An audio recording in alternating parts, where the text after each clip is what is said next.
A good Sunday afternoon. Sorry I'm a few minutes late. I just watched our men's soccer team win the ACC championship, so there are good things happening right now. Got to watch Ken and the team celebrate, so sorry I'm a little late.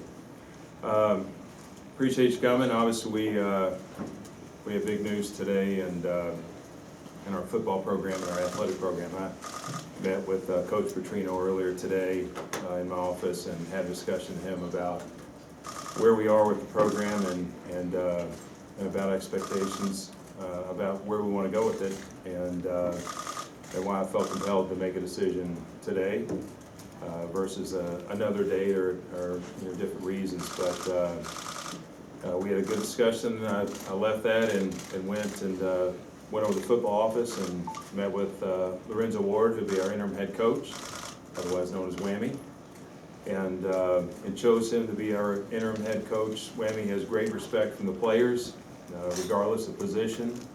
I've enjoyed watching that relationship that he's had, and felt like he was the one at this point that could step in and take over the administrative role as well as a leadership role in the program. And we had a good discussion, so he obviously wasn't waiting for my phone call, wasn't expecting him, but we talked to him and met. And then following that, we had a series of meetings after that. We have four other individuals who are no longer with the football program. So Brian Beard, LD Scott, Nick Petrino, and Andy Wagner. Three are coaches and one is in a support role in the program. And I made the decision that I felt like, after making a decision with Bobby that related to three family members and then Andy, that for 2 weeks it wasn't worth them enduring any additional scrutiny that's already been out there while they've been in their positions, and I didn't feel it was worth the players having to deal with the additional distraction. So I made the decision that I thought it was best for those individuals, because I really like those individuals. It's not a personal thing, it's a business thing, and felt like for them and for us, the better decision was to relieve them of their duties today and for us to move forward as a program.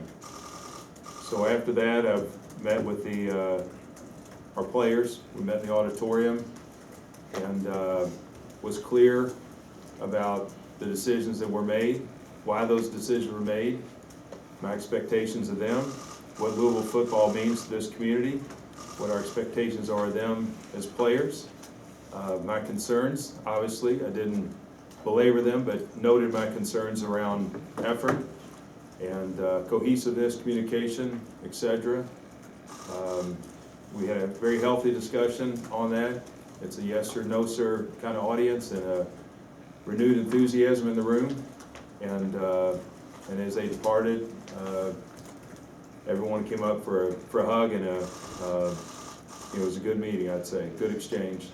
And then I'll circle back and have dinner with them tonight at 5 o'clock. As far as the coaching staff, I met with the full-time staff after that meeting, which I just wrapped up. They're clear on where we are, the decisions we made, again, similar to the conversation I had with our players, and my expectations on a turnaround immediately with this team, this very talented team, and how they need to get focused on North Carolina State this week. That we've provided the pathway for the students, our student athletes, to have a great week, work their butt off, but have a great time. And there's 2 weeks to do that, to really make a name for themselves as student athletes, and to some degree the coaches, but the players. It doesn't have to end on a bad note. We're 2-8. We don't have to be 2-10. It doesn't have to end that way. And even though people are writing that script for us, they can change that story. And it starts with them, and the coaches will support that. But we need the players to want to win and want to be here and enjoy football. And I want to see them enjoy football and had a great experience. And for the seniors that are here, we don't have a big senior group. But it's not fair to them to have to go out on this kind of note, that the season's tracked through 10 games, and that the last two can be different for them as well. And if the freshmen through juniors should respect that and give their utmost effort, and I know the seniors will, because nobody likes to leave on a sour note. I've been a student athlete, you remember it happens so fast, it's still shocking, even though you know it's coming when it actually ends. It's something you can really never mentally prepare for. So for some of those kids that are seniors, the rest of the room and the staff and others that support the program owe it to them, for them to end on a good note these last 2 weeks. And in the same vein, they need to set an example for the kids below them. They need to set an example as a senior what it's like to be and to be a leader for the freshmen through juniors. And this can, you can end the season. I've seen it. You can end the season on a good note. You can see when teams win bowl games and try to parlay that into the next season, parlay that into recruiting. And I think this is an opportunity in the last 2 weeks to have some positive things around the program, have some positive things with the kids, and even as it relates to those who would consider whether they were leaving the program or not, it gives them pause. I think for those that are committed or considering committing to Louisville, it gives them pause to think about what we're doing with this program. So my role in that in the interim is not to be the head coach, but to certainly be heavily involved and support the activities of the next 2 weeks in every facet, and spend an inordinate amount of time with the program because it's very important to us to do that.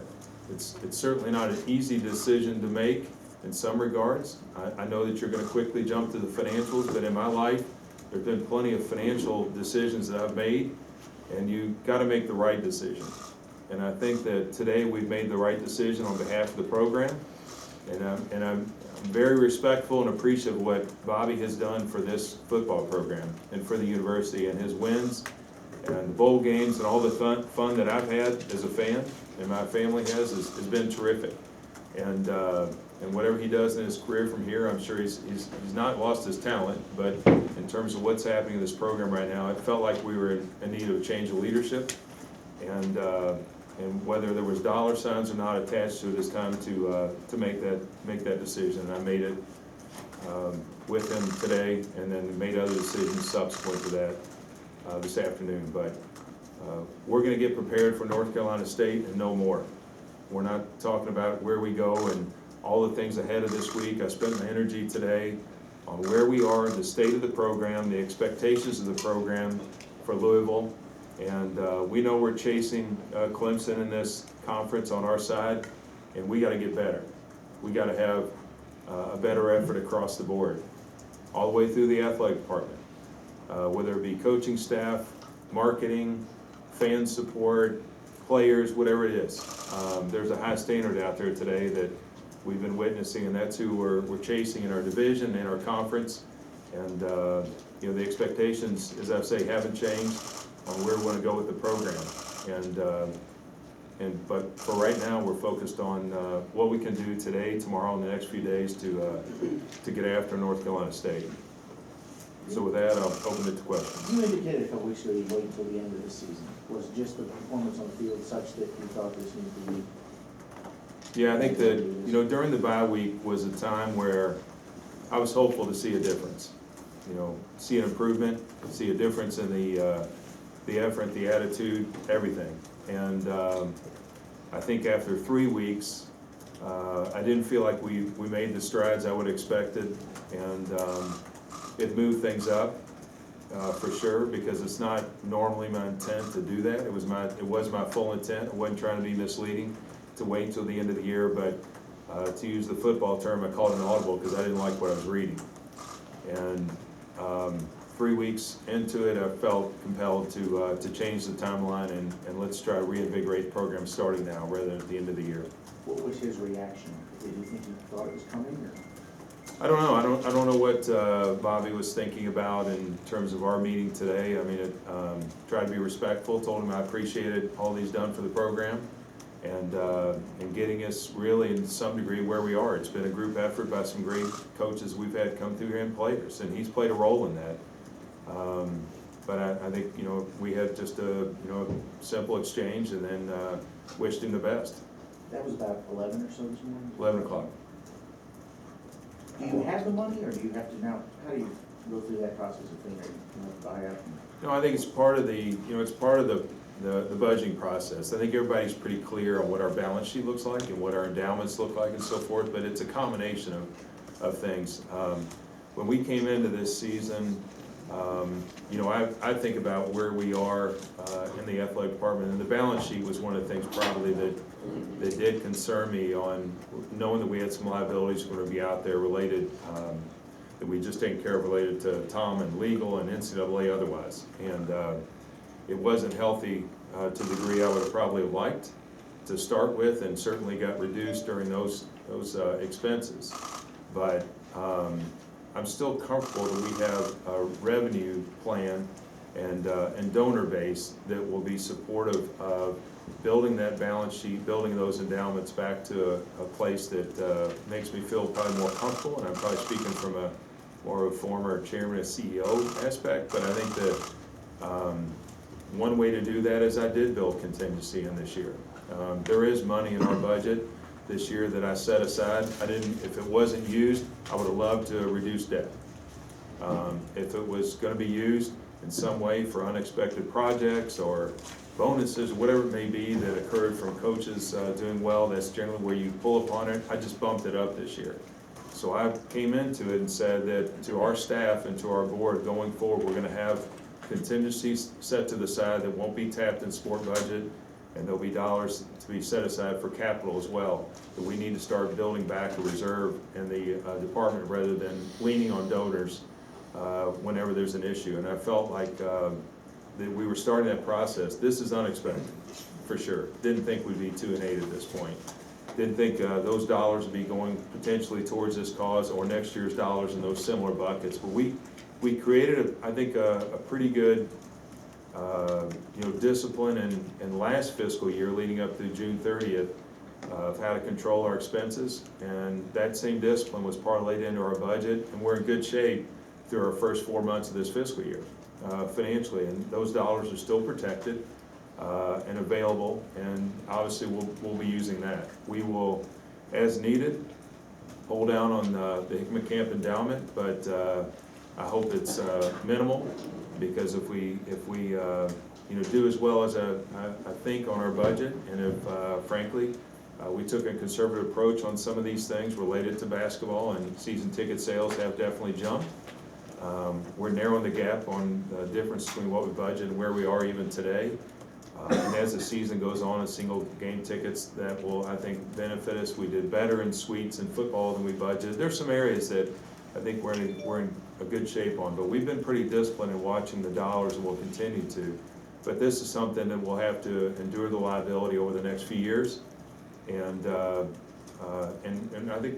think I've got a good plan that I've presented to Neely to handle that. And I think Jeff Spelker, our head of finance and athletic department, has been terrific in helping me think about our cash flows and our balance sheet and where we are and how we make this work, because I'm not looking to ding all the rest of the sports to make this work. We got a lot of successful sports here that need their continued support. So there'll be other things, I think, that we have initiatives that I can't announce today, but I think there are some things that it's not Cardinal Stadium I have ready to announce, but there are some initiatives that we announced Kentucky Farm Bureau. We have others that I think that'll be helpful in what we're doing in our operating budget going forward. Fundraising is in a good place today. Do you expect to pay Bobby his full buyout?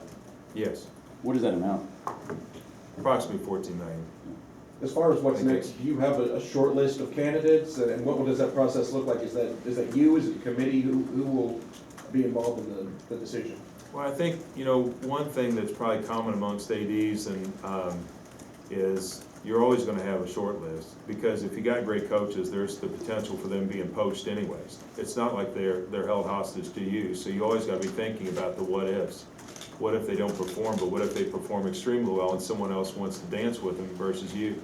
I think you always got to have that in your mind in terms of what's out there. It's not being disingenuous and pulling back on your current head coach. It's just being thoughtful about not being caught off guard in any of the sports. And I think we've proven, as we've had to make changes and we've added different head coaches in my tenure here, that we've dealt with, and this one's certainly a larger magnitude, but yeah, I think I'm cognizant. We pay attention to the college game and what's going on and who's doing well and who's up and comers and that whole aspect, whether they be a coordinator, whether they be a head coach, and you have to go through that process, and that'll happen, but it's not, I know it sounds great, it's not my number one focus right now.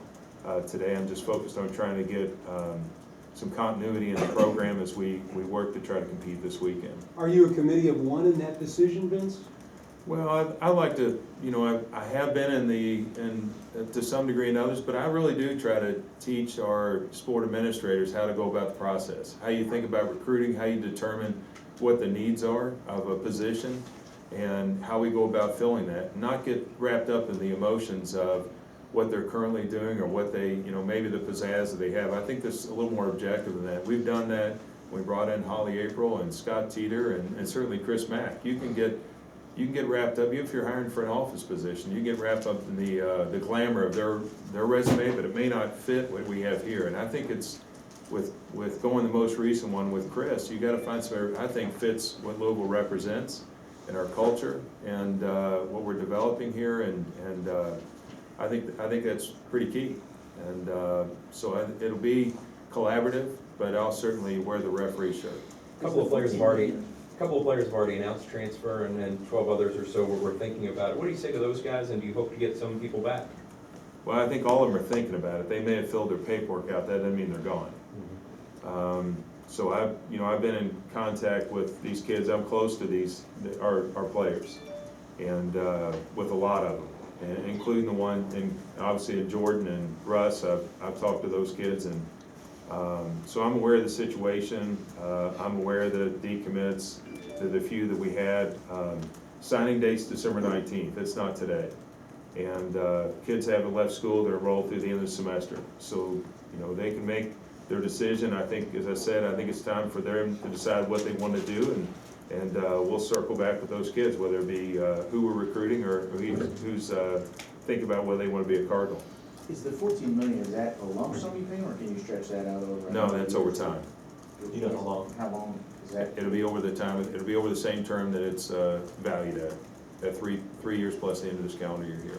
You talked a little bit about the mood of your meeting with Bobby. What was the mood when you went over to meet with the assistants and the other staff there at the complex? Yeah, I think they're trying to get their head around it, but fairly upbeat. These are real pros. This is the nature of the business sometimes in college sports, that there's coaching changes and the staff have ebb and flows. I don't think they're worried about themselves today. They're thinking about and should be focused on our players and the outcome here this week. And I'd say it was pretty upbeat. I mean, I think that they had some good questions, but I think I addressed all those points openly with them and made sure they were clear on my expectations of them.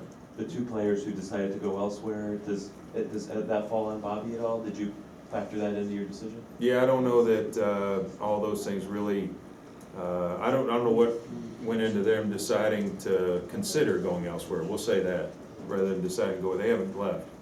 And but I think it's just watching a lot of things, Jake, in terms of there's a lot of dynamics. Certainly players have, sometimes they vote when they do those things that I'm thinking about leaving. Whether they want to come here, whether they're here and they want to leave, those things go into it. But I'm more concerned with who wants to be here and making them have a great time when they're here and enjoy it. And I think, you got to get on their backside and be hard on them and push them, whether it's in the weight room or in the classroom or on the field, but at the same time, they gotta wanna be here, or we're wasting our energy. What's the most sellable thing about this job right now when you go out and talk to candidates?